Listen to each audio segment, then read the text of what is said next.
विश्वरत्न doctor Babasaheb Ambedkar यांच्या पुतळ्याचं आगमन सांगलीमध्ये रविवार दिनांक 29 मार्च रोजी होत आहे।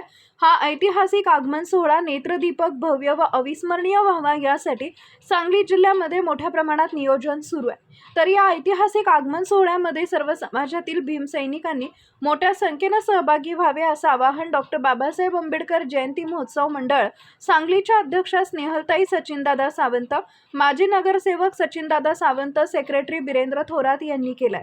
सांगलीमध्ये आयोजित करण्यात आलेल्या पत्रकार परिषदेमध्ये ही माहिती देण्यात आली। यावेळी रमाकांत घोडके, उपाध्यक्ष विज्ञान माने, प्रफुल्ल ठोकळे, अनिल साबळे, विकास कांबळे, प्रियानंद कांबळे, सुरेश चौधरी, चेतन गाडे, पृथ्वी थोरात, मिलिंद चिनके उपस्थित होते। सर्वप्रथम सर्व महापुरुषांना विनम्र अभिवादन आणि सर्वांना सविनय जय भीम। विश्वरत्न डॉक्टर बाबासाहेब आंबेडकर जयंती महोत्सव मंडळ सांगली, मी सौ स्नेहल सचिन सावंत, अध्यक्षा, सर्व समाजातील भीम अनुयायींना आवाहन करते की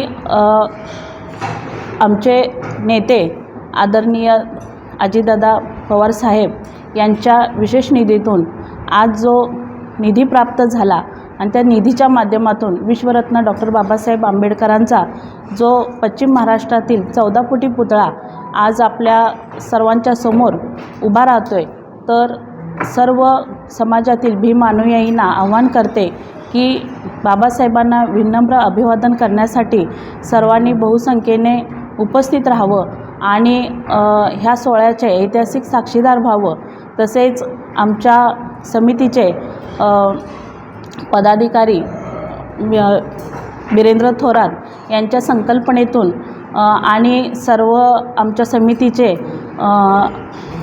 समितीचे सर्व पदाधिकारी आणि विशेष करून माजी महापौर दिग्विजय सूर्यवंशी आणि आमचे सहकारी जगन्नाथदादा ठोकळे आणि मी स्वतः सौ स्नेहल सचिन सावंत या सर्वांच्या सहकार्यानं आणि प्रशासनाच्या आणि सर्व प्रशासकीय च्या बरोबरीनं हा सोहळा संपन्न होतोय।